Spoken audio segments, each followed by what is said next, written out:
স্বাধীনতার ৫৩ বছর পর অবশেষে ভারতের করায়ত্ত থেকে নিজেদের ভূখণ্ডের নদী দখলে নিয়েছে বাংলাদেশ।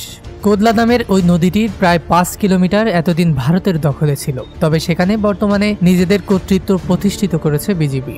ঝিনাইদহের মহেশপুর উপজেলার মাটিলা সীমান্তে বিএসএফ এর দখলে থাকা ওই ৫ কিলোমিটার নিজেদের দখলদারিত্ব প্রতিষ্ঠা করার বিষয়টি জানিয়েছে বিজিবি। সোমবার দুপুরে মাটিলা সীমান্তের দখলমুক্ত হওয়া কোদলা নদীর পাড়েই এক সংবাদ সম্মেলনে এ তথ্য জানান ৫৮ বিজিবি অধিনায়ক লেফটেন্যান্ট কর্নেল আজিজুস শহীদ। এই নদীটার নাম হচ্ছে কোদলা নদী, আর আমরা অফিসিয়ালি এটাকে আসলে কোদালিয়া নদী হিসাবে জানি।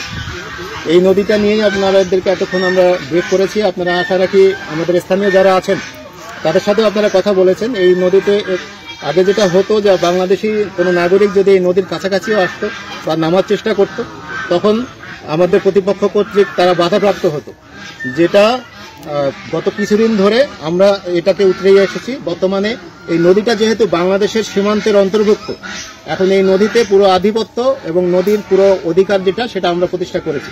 তিনি বলেন, মাটিলা সীমান্তের কোল ঘেঁষে কোদলা নদী বহমান। এই নদীর ৪.৮ কিলোমিটার বাংলাদেশের ভূখণ্ডের মধ্যে অবস্থিত। তবে এ যাবৎকাল বাংলাদেশের লোকজন নদীতে কোনো কাজকর্ম করতে পারেনি। মাছ ধরা, গোসল করা কিংবা প্রয়োজনীয় কোনো কাজ করতে নদীতে গেলে ভারতের পক্ষ থেকে বাধা দেওয়া হতো। সম্প্রতি বিএসএফ এর সাথে আলোচনা করে সেখানে বিজিবির দখলদারিত্ব প্রতিষ্ঠা করা হয়েছে। কিছুটা বাধা তো থাকবেই সীমান্ত এলাকায়, এই বাধাটা কোনো অস্বাভাবিক বিষয় না।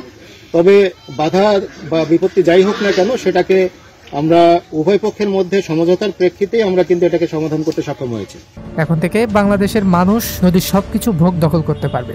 সংবাদ সম্মেলন শেষে গণমাধ্যম কর্মীদের নদীর ধারে নিয়ে যাওয়া হয়। সেখানে দেখা যায় মাটিলা গ্রামের অনেকেই নদীতে মাছ ধরছেন, অনেকে আবার গোসল করছেন। কোদলা নদীতে বাংলাদেশের দখল প্রতিষ্ঠা হওয়ায় উচ্ছ্বাস প্রকাশ করেছেন স্থানীয়রা। স্থানীয় কৃষক আলমগীর বলেন, এখন থেকে নদীর ধারে নিয়মিত মাছ ধরা যাবে, এখানে গোসল করতে পারবো, নিত্যদিনের কাজকর্ম করতে পারবো। আগে বিএসএফ নদীতে নামতে দিত না। বিষয়টি সত্যি আমাদের জন্য আনন্দের।